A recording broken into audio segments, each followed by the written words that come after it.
Hola a todos y todas. Nueva entrega del podcast Gana la beca de tus sueños, transforma tu vida. Para este episodio tengo cita con una persona súper inspiradora y líder en el campo de la educación. Ella es de Cuba y obtuvo financiación para realizar sus estudios en la Universidad de Harvard.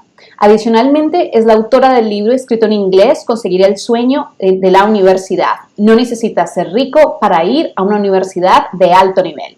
Hoy está conmigo María Carla Chicuen y con ella vamos a hablar de la preparación para acceder a universidades tan selectivas como Harvard, despejar mitos que nos hacen pensar que estas universidades están fuera de nuestro alcance, de becas para ir a estudiar a estas universidades y la experiencia académica de estar en una universidad top a nivel mundial. Bienvenida María Carla, ¿cómo estás? Bien, muchas gracias Diana, encantada de estar aquí contigo en el día de hoy y poder hablar con otros futuros becarios de América Latina. Genial. Bueno, para comenzar la charla de hoy, siempre tengo como una pregunta que tiene que ver con estudios, ¿no? Cuéntanos un poco de ti. Ya comenté que eres de Cuba y cuéntanos un poco cómo vas a Estados Unidos, cómo surge todo este viaje que has hecho en tu vida. Claro que sí. Llegué a Estados Unidos desde Cuba al momento de empezar mis estudios preuniversitarios, los cuales cursé en el estado de la Florida, y fui a Harvard para estudiar mi pregrado, la licenciatura en Historia, con un enfoque en Relaciones Internacionales y Política Exterior de los Estados Unidos. Fue una experiencia realmente maravillosa. Tuve la oportunidad de realizar pasantías con el apoyo financiero de la universidad en lugares como el Ministerio de Finanzas de Chile, realizar investigación académica para mi tesis en España, en Inglaterra, y conocer personas de todas partes en el mundo. Y luego de 4 años, cuando me gradué de Harvard, me fui a Londres a realizar mi maestría en el London School of Economics con una especialización en Relaciones Internacionales. Esa ha sido mi vida académica y fue realmente un sueño que nunca pensé estuviese a mi alcance, porque realmente no contaba con los recursos como inmigrante y como latina, los recursos financieros, ni tampoco nadie en mi familia o amistades cercanas que hubiese tenido experiencias similares y que me pudiera decir sí, esto es posible, pero definitivamente lo es, y estoy tan contenta de haber podido aprovechar esas experiencias. Wow, pues María Carla, me dejas en una carrera académica súper brillante con un montón de oportunidades que ahora más adelante nos vas a contar como todo lo que has hecho. La Universidad de Harvard, como bueno, todos sabemos, pues es una de las mejores universidades del mundo, lo que hace que también sea una de las más costosas a nivel económico. Esto hace que en muchos casos las personas de América Latina pensemos, o las personas de habla hispana en general, pensemos que es algo inalcanzable estudiar allí, que es algo que no se puede, que es algo que mi familia no me puede pagar, que tampoco existen las becas, un montón de cosas. Entonces, me gustaría que nos dijeras cuáles son los 3 mitos y cómo que aparecen en tu momento y cómo los enfrentas para tomar la decisión de empezar el proceso para estudiar en la universidad. Sí, uno siempre tiene la percepción de que las universidades como Harvard, Yale, Princeton, MIT o Stanford están fuera del alcance por lo costosas que son principalmente. Uno entra a la página web de estas universidades, se fija en el costo anual y es exorbitante. Puede oscilar entre los $40,000, $60,000 anuales, lo cual es superior incluso a muchos de nuestros salarios, ¿no? Como trabajadores. Sin embargo, lo que las personas no saben es que muy pocas personas pagan el costo total de los estudios. La mayoría de las personas reciben becas de estas universidades y terminan pagando solo lo que pueden pagar de acuerdo a sus posibilidades económicas. En mi caso, por ejemplo, una vez que fui aceptada, y ya hablaremos de ese paso a la Universidad de Harvard, miraron los ingresos de mis padres, dado que yo estaba todavía en preuniversitario, y para pregrado se analizan las finanzas de los padres. Cuando uno se presenta a un programa de posgrado, se analizan las finanzas personales. Y la universidad determina cuánta ayuda económica en becas se necesitan para que uno pueda sufragar esos costos, para que la universidad sea asequible. En mi caso, la universidad me pagó prácticamente todo para que yo pudiera asistir. Incluso me regaló una computadora y a otros estudiantes les regala incluso, o sea, dinero en efectivo de antemano para que puedan pagar muchos de los gastos propios de comenzar una universidad, sobre todo en otra ciudad, otro país. O sea que es muy importante siempre analizar no el costo total de los estudios, sino la disponibilidad de ayuda financiera. Y hay una herramienta que se llama calculadora de precio neto que aparece en los sitios web de estas universidades, que te permite de una forma muy fácil estimar la ayuda económica que se recibirá ingresando datos básicos financieros y no es nada vinculante. O sea, el costo inasequible es uno de los grandes mitos de estas universidades, pero realmente no las hace inalcanzables. Otro de los mitos que muchas veces nos hacen descartar automáticamente estas universidades es la percepción de que nunca seremos lo suficientemente buenos como candidatos para ser aceptados. Se piensa que uno tiene que ser un genio, haber descubierto la cura de una enfermedad misteriosa o por el estilo para atraer la atención de estos comités de admisión. Sin embargo, las universidades, más allá de que por supuesto aprecian, las universidades más selectivas, aprecian que tengamos un alto rendimiento académico en nuestro expediente de notas del preuniversitario o la universidad en caso de pregrados, que tengamos buenos resultados en las pruebas de admisión, en el caso de pregrado SAT, ACT, SAT Subject Test. En el caso de maestrías o doctorados hay una serie de exámenes dependiendo del programa. Eso es importante, pero tan importante como eso es la experiencia de vida y el componente de diversidad que presentemos a la solicitud. Los candidatos de América Latina en particular tienen experiencias muy ricas que aportar. Venimos de una región muy multicultural, muchos de nosotros somos inmigrantes o nuestras familias lo han sido, sabemos apreciar la diversidad de experiencias, lo cual es un elemento muy importante para las universidades. Quizás tenemos incluso hobbies muy interesantes que no nos atrevemos a mencionar en la solicitud, quizás practicamos un deporte a nivel competitivo o tocamos algún instrumento o hemos participado en maratones. Todas estas experiencias nos hacen personas interesantes para estas universidades. Ven las universidades que llegaremos al campus y contribuiremos experiencias diversas y enriqueceremos la vida de otros estudiantes. Es muy importante comunicar esas experiencias, cualquier proyecto investigativo que uno haya hecho en la tesis o demás, cualquier experiencia de voluntariado, actividad comunitaria, no tiene que haber sido una experiencia formal en la escuela o en la universidad, puede haber sido a través de otras entidades, por ejemplo, nuestra iglesia u otros centros comunitarios.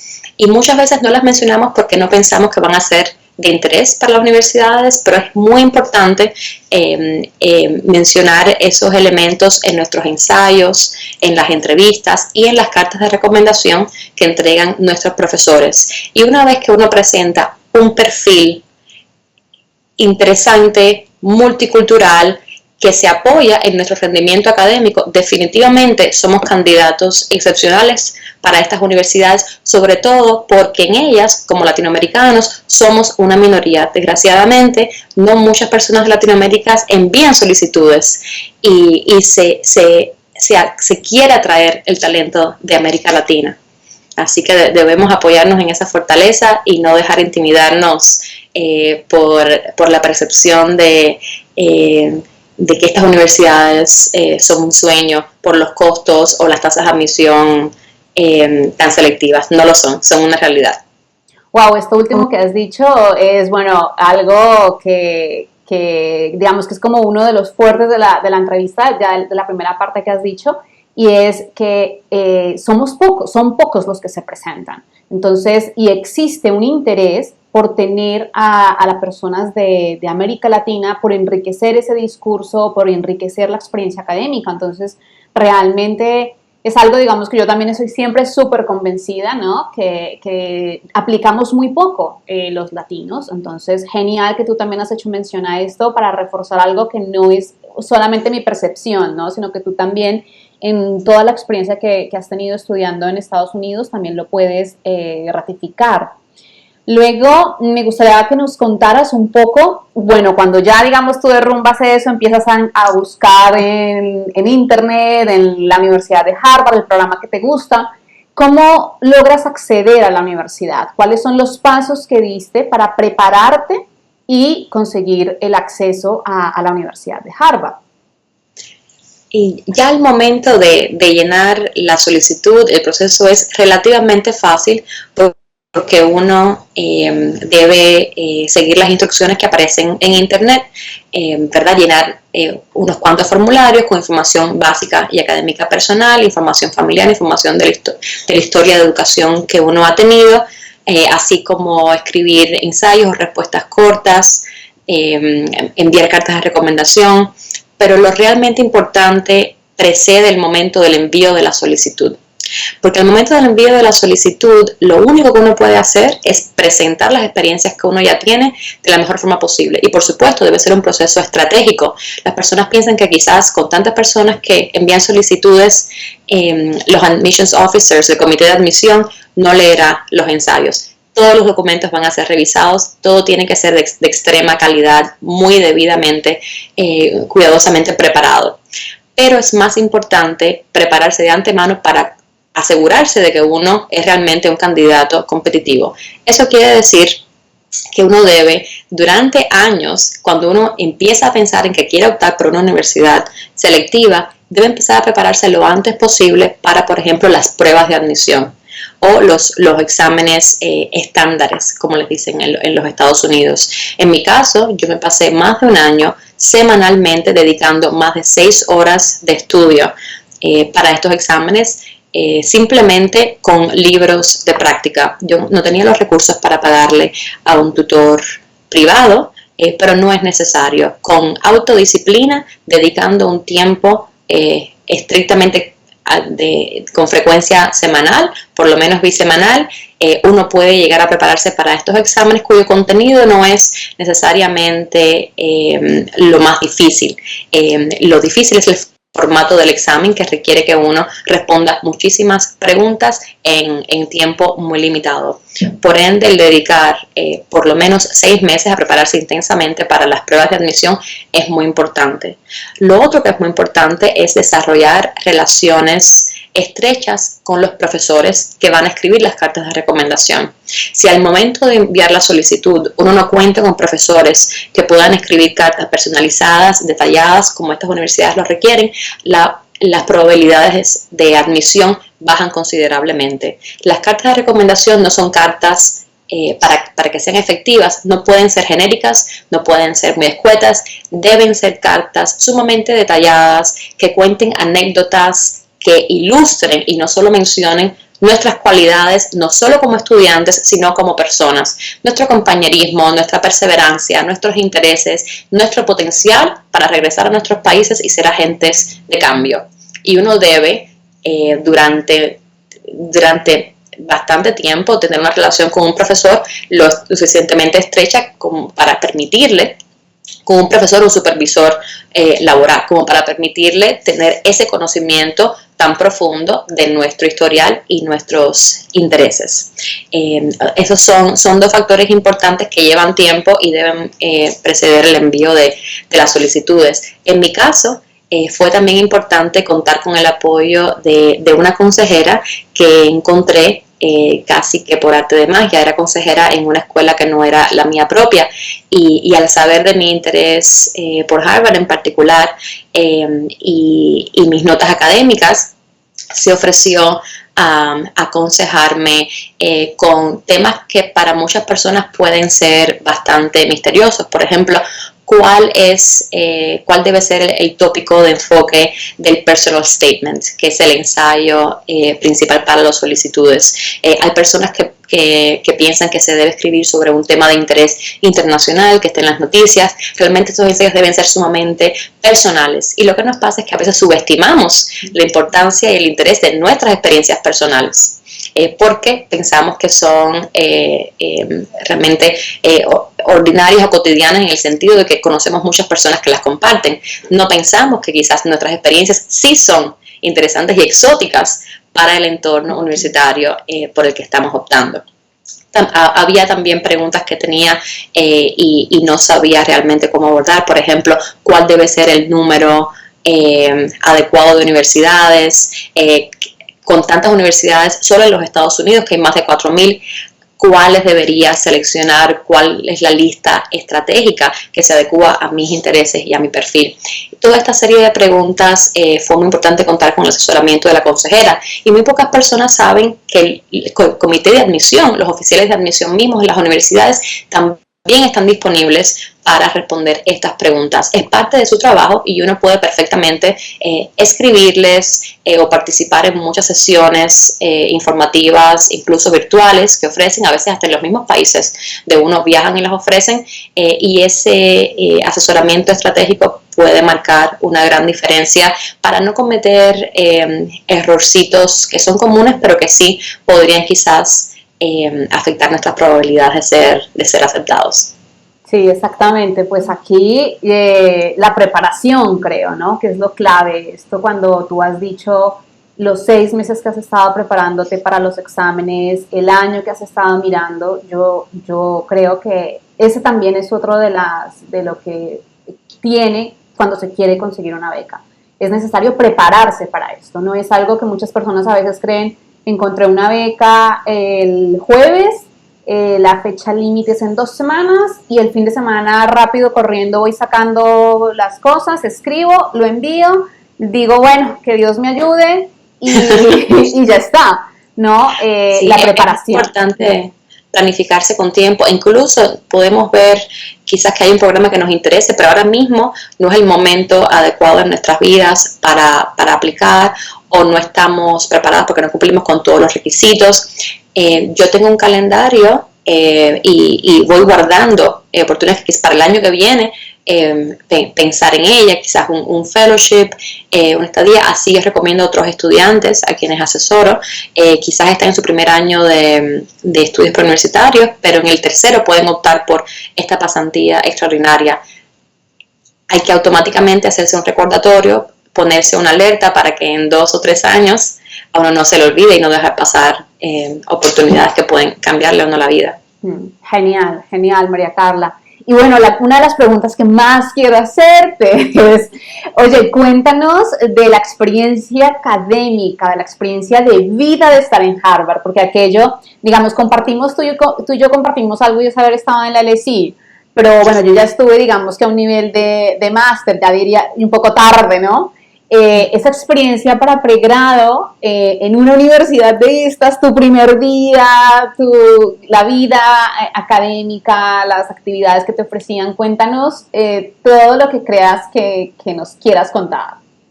Es realmente extraordinario el sentirte 100% estimulada, porque hay personas tan interesantes de todas partes del mundo, todo el mundo con un deseo contagioso de conocerse, de intercambiar experiencias, pensamientos y de contribuir verdaderamente a la sociedad de una forma u otra. Yo creo que ese era el elemento común de todas las personas tan distintas que estábamos ahí, que todo el mundo tenía un interés de cierta forma de dejar una huella, de unir esfuerzos para cambiar el mundo para bien. Puede sonar cliché, pero realmente era así. Desde las ciencias, desde las artes, era un grupo realmente muy apasionado.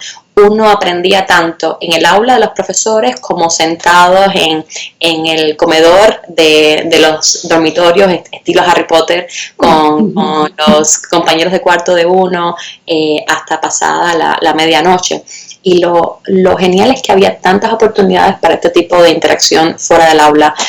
Había literalmente cientos de actividades y clubes estudiantiles. Las primeras semanas había una feria enorme donde uno podía llegar a conocer todas estas organizaciones. Y si uno tenía el deseo de crear una organización que ya no estaba presente, pues la universidad tenía la posibilidad de que tú inauguraras tu propia organización, te daba incluso fondos. Unos amigos y yo que queríamos hacer teatro en español, pero las compañías de teatro en ese momento ninguna creaba obras en español, así que fundamos una compañía de teatro como una organización estudiantil oficial de Harvard y hacíamos obras iberoamericanas de Lorca y demás, y la comunidad respondió con mucho entusiasmo. Había mucho interés en las nuevas ideas, en otras culturas. Todo el mundo se interesaba por mi experiencia viniendo a América Latina, de Cuba en particular. Había mucho interés en la experiencia internacional. Muchas personas se iban a estudiar un semestre en otro país, o se pasaban el verano haciendo pasantías o investigación, como hice yo, en otro lado, y la universidad tiene muchos fondos para que uno pueda hacer todas estas actividades sin tener que pagar. También me sorprendió lo asequibles que eran los profesores. Hay esta imagen del profesor catedrático de estas universidades que intimida, pero realmente era todo lo contrario. Nos invitaban a sus casas, al aula entera, para hacer parrilladas o tomar helado. Salíamos en grupos. O sea, yo pude cultivar relaciones tan estrechas con los profesores, quienes luego se convirtieron en mis mentores, y al día de hoy estamos en contacto. Fueron incluso a mi boda. Wow. Y se crea una comunidad muy estrecha, porque muchos profesores y tutores, estudiantes de doctorado que viven en la universidad misma, están ahí con sus parejas, con sus niños.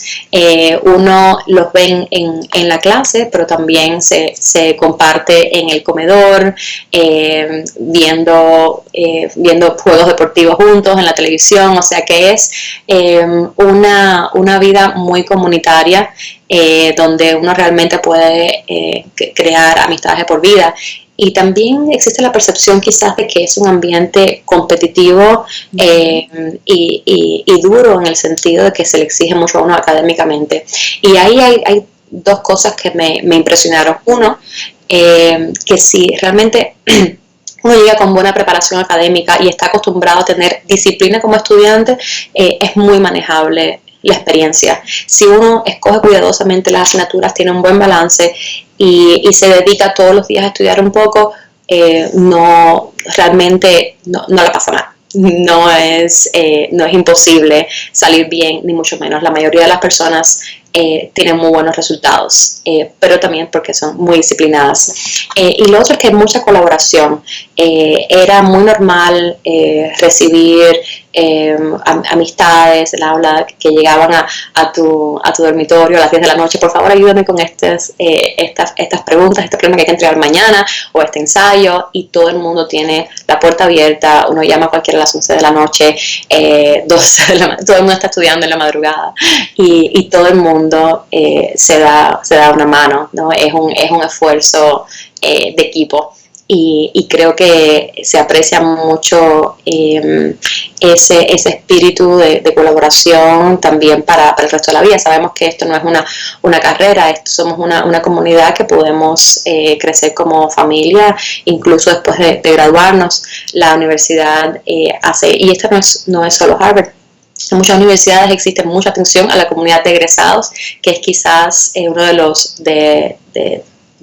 más grandes privilegios, ¿no? de entrar a una universidad. Sí, te ayudan a cultivar mucha relación, mucha comunidad cuando te gradúas. A nosotros nos invitan a regresar a la universidad cada 5 años después de graduarnos, y hay 3 días de actividades para la promoción de uno. En la universidad uno regresa a los dormitorios, a los comedores, hay bailes, y uno se siente un poco que vive en Harry Potter, realmente, hasta en la arquitectura. Tienes una casa a la que eres asignado con figuras como más paternales, o profesores que son normalmente una pareja casada, que tienen como que su casita dentro de la casa y te invitan a comer ahí. Entonces tienes como los hermanos mayores, que son estudiantes de doctorado, que son los tutores, y se especializan en diferentes asignaturas para guiarte académicamente, para conectarte con oportunidades laborales, para ayudarte a aplicar a becas, a programas de posgrado. incluso las personas que trabajan, por ejemplo, en el comedor, que te hacen tu comida, se aprenden tus gustos, saben cómo te gusta el omelette, por ejemplo, y sientes que aunque estás lejos de casa, que para algunos puede ser difícil, sobre todo si vienes a un clima cálido, estás en el invierno, pues sí encuentras ese entorno familiar. Y también depende mucho de la actitud que uno tenga, ¿no? Para aprovechar todas las oportunidades. Si uno se limita a asistir a clases, a regresar al dormitorio y no salir, pues yo creo que casi que no vale la pena la experiencia, ¿no? Hay muchas oportunidades para enriquecer esos años, más allá de lo que uno estudie, pero es importante darse la oportunidad de conocer a otras personas, de asistir a eventos, de sentarse a conversar con gente nueva y bueno, como todo en la vida, la actitud puede ser determinante. Exacto. Bueno, has mencionado un montón de cosas fascinantes, súper inspiradoras y bueno, que estoy segura que las personas que nos están escuchando también se están contagiando de todo esto que cuentas y de ver que no es imposible, que es completamente factible para nosotros. Y bueno, me gustaría que ahora pedirte que nos des 3 consejos para aquellas personas que quieren estudiar en Harvard o en alguna de las universidades top de Estados Unidos y que lo ven como algo imposible. ¿Cuáles serían esos 3 consejos, 3 palabras, 3 frases que tú les darías? El primer consejo es sepan que no es un sueño, que es una realidad. Que lo peor que puede pasar es no enviar una solicitud. Ahí nunca sabremos si fuimos aceptados o no. Lo peor que puede pasar si le enviamos es que nos digan que no. Pero hay muchas otras oportunidades también en universidades igualmente selectivas y espectaculares. Y también tener en cuenta que no hay una universidad perfecta, no existe la mejor universidad. Hay universidades muy buenas para cada persona dependiendo de los intereses muy específicos de cada persona, así que con las miles y miles de universidades y con todas las oportunidades que cada una ofrece, no nos limitemos a pensar que existe un sueño o una universidad ideal y derrumbarnos si en esa universidad no fue posible la admisión. Pero si es Harvard o una universidad como Harvard, definitivamente es posible, no importa los recursos que tengamos, no importa de dónde venimos. De hecho, las universidades están cada vez más ávidas de las personas que pueden contribuir con experiencias tan enriquecedoras, tan diversas, viniendo de América Latina y demostrando, si no tienen los recursos para pagar el costo total de estas universidades, que con perseverancia, con mucha creatividad y esfuerzo, lograron lo mismo o más que las personas que sí tenían todos los recursos. Eso se valora muchísimo. Un segundo consejo importante es aprovechar al máximo cada oportunidad que tengamos al alcance. Si hay quizás algo que las universidades valoran más que todo lo demás, es el aprovechamiento de los recursos de nuestro entorno. A nosotros no se nos juzgará negativamente si no tenemos las mismas experiencias que tuvieron otras personas quizás con más recursos en otros entornos, pero es muy importante ver que de acuerdo a nuestras posibilidades hicimos todo lo posible por salir adelante, por tener una mejor educación, por hacer el mayor bien posible, tener un impacto, crecer como líderes. Siempre debemos estar pendientes de la conferencia que exista, del curso que exista, de una oportunidad de asistir a algún profesor, de entregarnos más a una pasión dada o a una materia que nos interese especialmente. El tratar de profundizar, no abarcar tanto como profundizar en lo que nos interesa, nos va a ayudarnos a destacar muchísimo. Y por último, diría, exíjanse. Siempre den lo mejor de sí.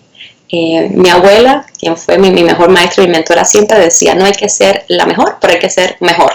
Si podemos dar más de nosotros mismos, si podemos dar un 100, aunque tengamos un 99, esa debe ser la meta. Y siempre que tengamos esa disciplina y ese énfasis en ser mejores nosotros mismos, eso nos preparará mejor que cualquier escuela para una educación rigurosa en cualquier universidad del mundo, hasta las más selectivas y rigurosas. Wow, mil gracias, de verdad, María Carla, por estos consejos súper válidos e interesantes. Ahora pasemos al como el capítulo de la financiación, ¿no? Que también muchas personas quieren pues saber, bueno, ¿y cómo hiciste para financiarte?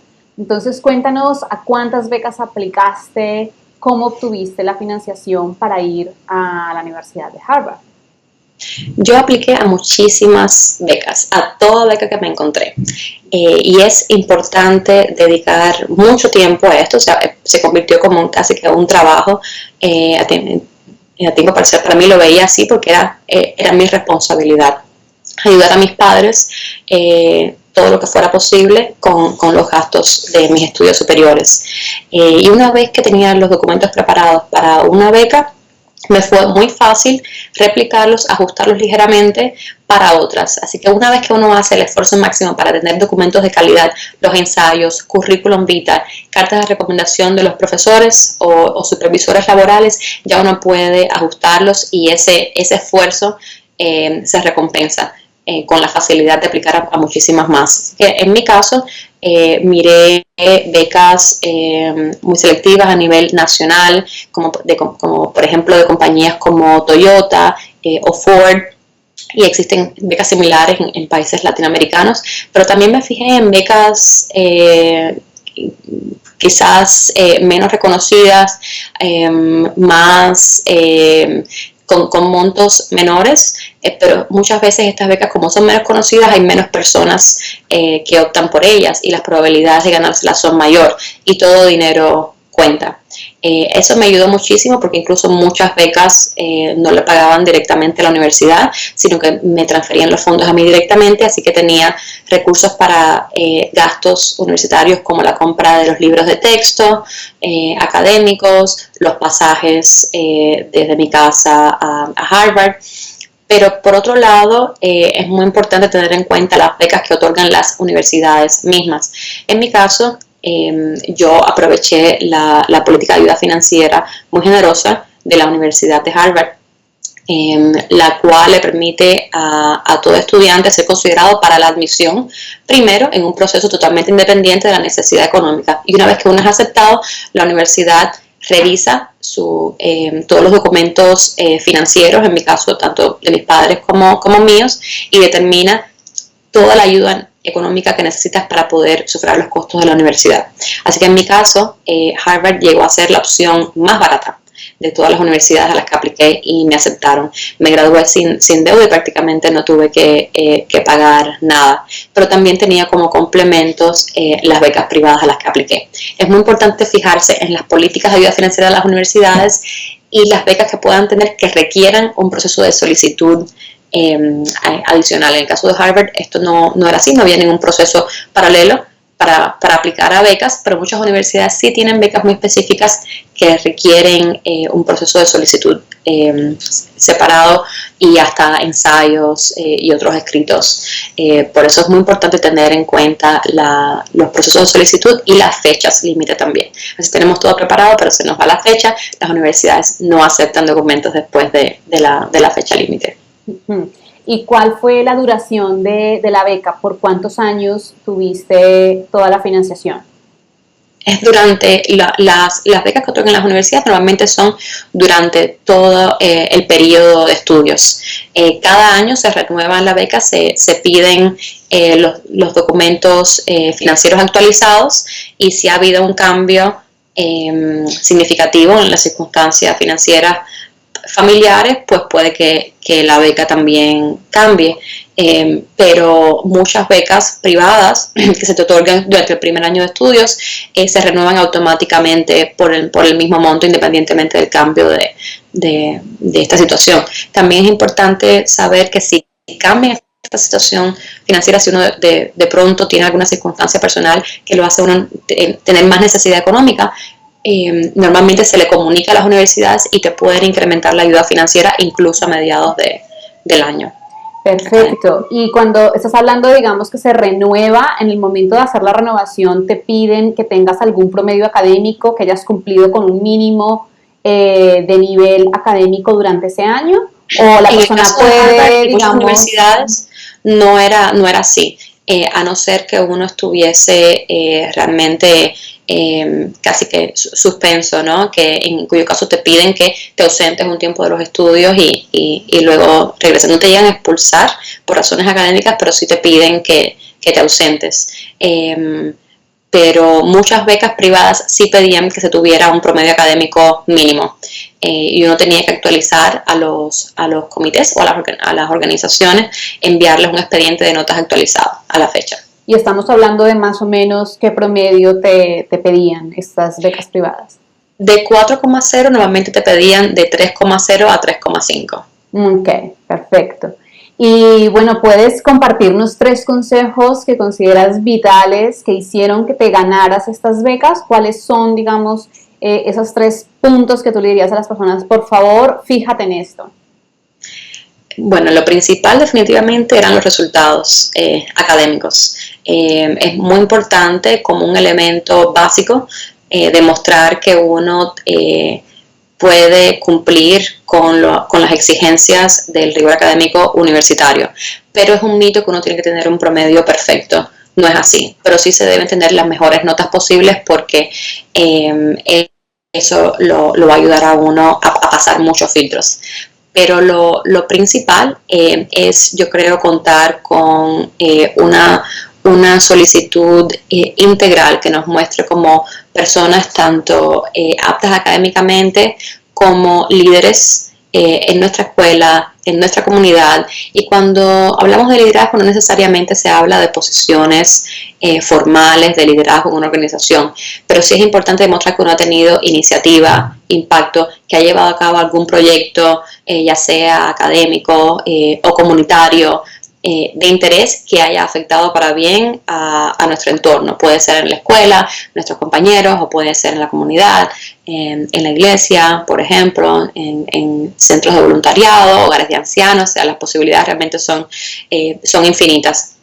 Y por otro lado, las cartas de referencia también son muy importantes, pero debemos asegurarnos de que mencionen todos estos elementos. Si uno tiene un perfil tan rico y tiene experiencias muy interesantes desde el punto de vista hasta docente como académicas, pero las cartas de recomendación no las mencionan, entonces se puede entender que uno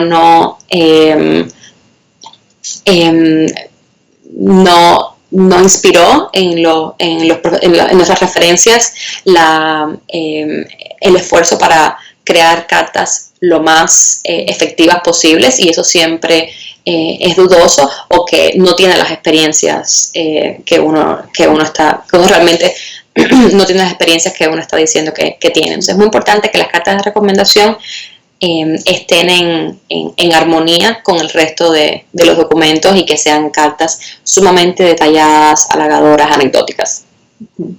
Bueno, ahora pasemos a tu libro, ¿no? Que en esto sí un reconocimiento público, porque yo de verdad, a las personas que quiero, ¿no? En un futuro escribir un libro, tú ya lo tienes, claro que sí. Y digo, wow, felicitaciones, porque realmente es un aporte que hace uno a otros, ¿no? Dejar por escrito y compartir ese conocimiento, y a través de un libro es genial.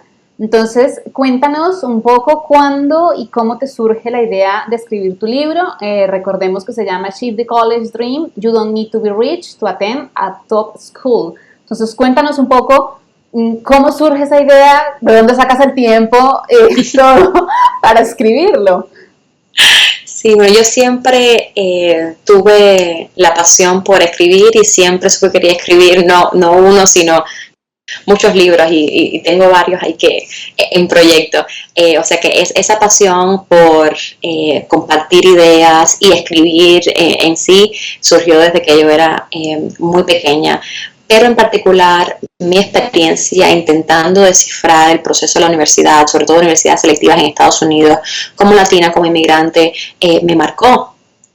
Porque venía con muchas ganas de acceder a la mejor educación posible, y veía que no era fácil, sobre todo porque no existía información y suficiente inspiración. Yo veía que existían muchas guías, pero le faltaba ese componente de historia personal, me faltaba poder identificarme con el autor, el poder decir, yo me identifico tanto con esta persona, que si esta persona lo logró, entonces yo puedo hacerlo, ¿no? Por lo menos las guías que encontré eran muy estrictas, este es el paso, pero yo quería contar mi historia y bueno, tenía la esperanza de poder no solo informar, sino inspirar a otras personas como yo, sobre todo latinoamericanos, para quienes no solo el proceso, sino el sistema de educación de los Estados Unidos puede ser muy complicado, y despejar esos mitos que no nos permiten ni siquiera enviar una solicitud. Y cuando llegué a Harvard, trabajé más de 3 años en la oficina de admisión como reclutadora de estudiantes latinos, precisamente, y ahí llegué a tener un entendimiento muy completo del tipo de elementos que las universidades quieren ver en los candidatos. O sea, más allá de mi experiencia personal y cómo fue de mi camino hacia Harvard, logré entender desde el punto de vista de las universidades qué es precisamente lo que están buscando y cuáles son los pasos que le permiten a cualquier persona prepararse para estas universidades. Así que quería crear una guía que combinara estos consejos prácticos con el mensaje de inspiración de mi propia historia, de una forma amena, en un libro corto, fácil de seguir, que no pueda tener como libro de cabecera, con pasos específicos a dar en cada año, con un glosario que explique toda esta terminología que a veces resulta tan confusa cuando estamos aplicando a la universidad. Así que me senté a escribir durante unos 3 o 4 meses. Volví a mi hábito de estudio para las pruebas de admisión. Fui muy disciplinada, todos los días me exigía escribir al menos un número de páginas. Y el proceso de escritura realmente fue la parte fácil. La publicación fue lo más difícil, porque el mundo de las editoriales es un mundo muy complicado y competitivo, y uno tiene que, como mismo uno se presenta, ¿no?, a las universidades en la aplicación, tiene que demostrar que el libro tiene valor, tiene que uno crear sus ensayos, sus propuestas y encontrar, como mismo la universidad, al editor adecuado para uno que se encariñe con el proyecto del libro y le dé a uno la oportunidad de sacarlo a la luz. Así que ya ha estado a venta desde hace un año. Lo presenté oficialmente a finales del año pasado. Así que estoy muy contenta con los resultados. He podido presentarlo en muchas escuelas, organizaciones locales que ayudan a los estudiantes a llegar a la universidad, y bueno, espero que pueda ayudar a muchas personas. Claro que sí. ¿Qué tal el feedback de la gente? ¿Qué te han dicho? ¿Te han dicho qué opinan? ¿Sugerencias? ¿Quieren la segunda edición? ¿Que amplíes esto? Cuéntanos un poco. Me piden mucho que lo haga en español. ¡Wow! Me imagino. Así que eso viene en camino. Y me dicen que no sabían muchas cosas, no sabían que las universidades las universidades más selectivas podían ser realmente tan económicas, incluso a veces la opción más económica, ¿no? Entonces hay muchos mitos que ayudo a despejar en el libro, y muchos maestros que quieren insertarlos como parte del currículum en las escuelas. Así que ha sido realmente un proyecto muy, muy bonito, y bueno, tengo la aspiración de poder seguirlo llevando a muchas otras escuelas, incluso a otras ciudades y países de forma más activa. Claro que sí, y yo realmente recomiendo muchísimo a las personas que nos están viendo, escuchando, que quieren, que tienen claro, que quieren apostar por este sueño y hacerlo realidad, de estudiar en Estados Unidos, adquirir el libro de María Carla, porque realmente es una guía, y como ya dice, es una guía contando una historia que inspira y que muestra paso a paso cómo lo vas a hacer y todos los beneficios y las ventajas que ya ha tenido. Entonces, para aquellos que desean comprar el libro, ¿dónde pueden comprarlo, María Carla? Se puede encontrar fácilmente en Amazon. Ese es el lugar más fácil. Y también está en algunas librerías, pero sobre todo de Estados Unidos, como el Bookstore de Harvard. Pero lo más fácil es Amazon, o también en mi página web. Ahí pueden ver todas las opciones, mchicuen.com. Perfecto, yo voy a poner los enlaces tanto de la página web de María Carla como de Amazon para que las personas que están interesadas encuentren allí el link y puedan comprarlo. Luego pasemos al tema de desarrollo personal, María Carla. Como sabes, pues yo he creado como una ecuación que es lo que para mí se ha significado toda esta experiencia de estudiar en el extranjero, Y yo pienso que, bueno, que estudiar más viajar y vivir en otro país, realmente uno de los resultados es ese desarrollo personal, es todo lo que uno aprende a nivel personal, a nivel de estar con otras culturas, que realmente nos cambia, ¿no? Es como una experiencia de vida. Entonces, en esta parte de desarrollo personal, ¿tú cuáles crees que han sido los mayores aprendizajes que te ha dejado, y que te continúa dejando la experiencia de estudiar, viajar y vivir fuera de tu país?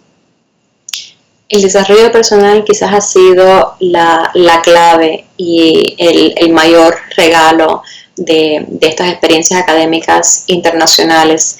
La habilidad de poder identificarse con cualquier persona, no importa de dónde venga, hace que uno vea las noticias, por ejemplo, los conflictos internacionales desde otro punto de vista mucho más personal.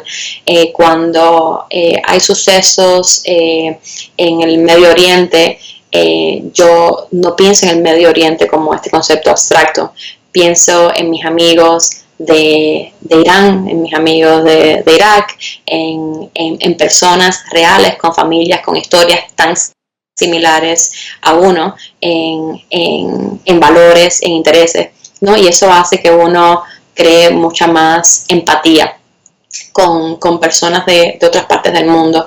Es muy fácil vivir encerrado en una burbuja si uno se pasa la vida entera en el mismo lugar, y esto desde el punto de vista profesional nos limita mucho. Por ejemplo, ha habido estudios recientes que demuestran que la mayoría de la fuerza laboral va a ser global. Los equipos de trabajos, y eso lo he visto en cada trabajo que he tenido desde que me gradué, normalmente mis equipos de trabajos los componían personas de todas partes del mundo, en lugares como el Banco Mundial, el Banco Interamericano de Desarrollo, pero incluso en compañías privadas. Y es muy importante saber cómo trabajar efectivamente con las personas que tienen experiencias e idiosincrasias tan distintas, y saber identificar y que prevalezca los intereses comunes y las experiencias comunes. Pero más allá del ambiente laboral, la perspectiva internacional, la empatía, yo creo que es vital, sobre todo en los tiempos que corren, en los que por las noticias pareciera que primen las diferencias, y realmente no es así. Y otra gran ventaja de estas experiencias académicas internacionales es el valor de la comunicación. La mayoría de las metodologías de instrucción se centran en el debate y en el seminario, y uno tiene que ser muy consciente del respeto a la otra persona y de poder establecer, de transmitir las ideas que uno tiene con claridad, y siempre teniendo en cuenta que la otra persona va a recibirla desde una perspectiva distinta, de acuerdo a sus experiencias. Entonces, ¿cómo aprender a hablar un lenguaje universal que nos lleve a llegar a un acuerdo en puntos de vista o en acciones, si al final no tenemos un punto de vista igual? Es muy importante para las relaciones personales, para las relaciones laborales, y creo que para el futuro del mundo. Y eso es algo que siento que le debo a estas experiencias, tanto en Harvard como LSE, como en mis trabajos internacionales. Genial, wow, sí, realmente todo lo que dices lo comparto plenamente. El tiempo está pasando volando y por aquí se está oscureciendo y yo no puse la luz. Entonces, bueno, una cosita de técnica un momento. Voy a ponerla a encender porque se me olvidó. Bueno, luego me gustaría que nos contaras, digamos que toda esta parte es como toda la parte de aprendizaje a nivel personal, y que nos dijeras qué miedos has logrado vencer, porque también en el desarrollo personal y cuando se toman estas decisiones, pues uno sale de su zona de confort, aquella zona de confort donde no pasa nada, ¿no? Tal cual la frase, sino que todo sucede cuando uno sale, pero hay miedo a muchas cosas, ¿no? Entonces, ¿qué miedos has logrado vencer o que lo has mirado a la cara y has dicho, aquí estoy trabajándolo y voy a seguir trabajando en ello? Cuéntanos. Yo creo que cuando uno decide no solo estudiar en el extranjero, en general irse del país de uno, o por lo menos lo empieza a considerar, hay mucho miedo del desarraigo, sobre todo en nuestra cultura latina, en la cual la familia y la comunidad de uno prima. Pero pienso que a veces nos sorprende el ver cómo estas experiencias incluso nos hacen mucho más, en mi caso, cubanas o latinoamericanas, cómo los ayuda a uno a valorar el entorno de donde uno viene, las oportunidades que tuvo en el entorno propio para desarrollarse y valorar la oportunidad que tenemos ahora de dejar el nombre de nuestra familia, de nuestra escuela, de nuestra ciudad, de nuestro país, bien alto en otro territorio. Así que para mí fue especialmente reconfortante cuando llegué a Harvard encontrarme una comunidad cubana y latinoamericana tan activa y siento que fue parte principal de mi experiencia el poder contar con amigos que les gustaban las mismas canciones que me gustaban a mí, de Maná o de Shakira, y el poder pasar momentos nostálgicos juntos, cocinar nuestras comidas, y uno a veces sentía el miedo de no regresar, porque la vida te va llevando por otros caminos, uno se va, mientras más uno se aleja del hogar, más oportunidades aparecen, incluso más lejos, tanto académicas como profesionales. Ya llegas a formar parte de una red internacional. Pero creo que siempre que uno tenga presente el rol que ocupa la familia, el rol que ocupa el país de uno, con la facilidad de comunicaciones que existen hoy en día, las distancias se acortan, ¿no? Y cuando existe esa intención de mantener el arraigo, nunca se pierde por mucho que haya distancia física. Genial, muy cierto, muy cierto. Y se convierte como, a veces pienso, yo digo yo, lo decía ayer en una charla que estuve aquí en Bruselas, decía, por eso se convierte como un estilo de vida, porque había muchísimas mujeres, también es una organización de mujeres profesionales, y bueno, cada una contaba que había vivido en 4, 5, 6, siguen viajando, siguen haciendo, y decíamos, sí, es que hasta el final parece que es un estilo de vida. Adictivo. Sí, es adictivo.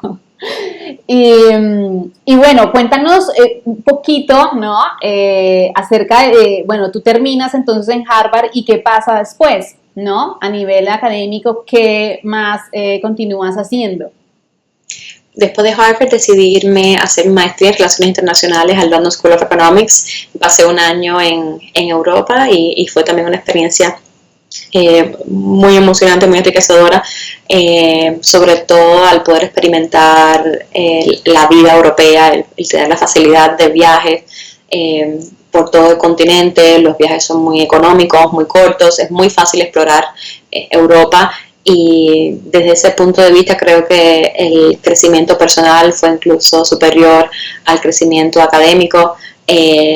Cuando uno madura cuando ya no vives en los dormitorios, vives en la ciudad. Es una experiencia muy distinta en la universidad cuando llegas durante el día y después vas, haces otras amistades. Me uní a un club de viajes en mi vecindario y viajaba con otras personas. Y estuve ese año ahí, después regresé a los Estados Unidos y comencé mi carrera primero en el Banco Mundial en Washington DC y luego en Panamá, en el Banco Interamericano de Desarrollo, y actualmente me encuentro en Miami-Dade College trabajando en proyectos especiales para la presidencia en la ciudad de Miami, en la Florida. Genial. Y bueno, cuéntanos un poco cuáles son tus planes para los próximos meses, proyectos, viajes, futuro. Bueno, quisiera escribir otra guía de acceso a la universidad para estudiantes latinoamericanos y sus familias en español. Eso es un proyecto que quiero sacar adelante próximamente, pero sobre todo muy enfrascada en el disfrute de mi hija, una bebé de casi un año, y muchos proyectos interesantes en Miami-Dade College, que es una institución que es muy reconocida en los Estados Unidos, es la mayor del país. Tenemos más de 165,000 estudiantes, ofrecemos más de 300 programas, incluyendo el Honors College, que es un programa muy selectivo para estudiantes de alto rendimiento, muy económico. De hecho, ofrece una beca total, y después de estar 2 años en el Honors College, los estudiantes se van a estudiar a universidades súper selectivas como la Ivy League, Harvard, Yale, Princeton.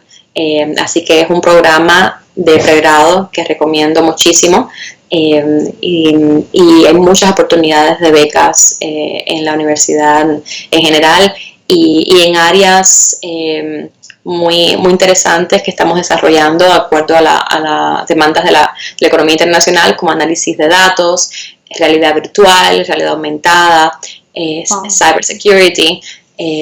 O sea, que estamos trabajando muy fuertemente con la industria para que las compañías nos ayuden a crear los mejores programas que preparen a los estudiantes directamente para ingresar a la fuerza laboral, sobre todo en las áreas que se están creando, que son nuevas. Es difícil predecir incluso los trabajos que existirían en unos 5 o 10 años. Puede que existan trabajos que ni siquiera nos imaginemos ahora mismo, dado el avance tan rápido de la tecnología. Genial. Y bueno, para terminar, me gustaría que le dijeras a las personas que nos están viendo o escuchando en dónde pueden ponerse en contacto contigo, si tienen alguna duda, alguna pregunta de todo lo que has hablado, dónde te pueden encontrar.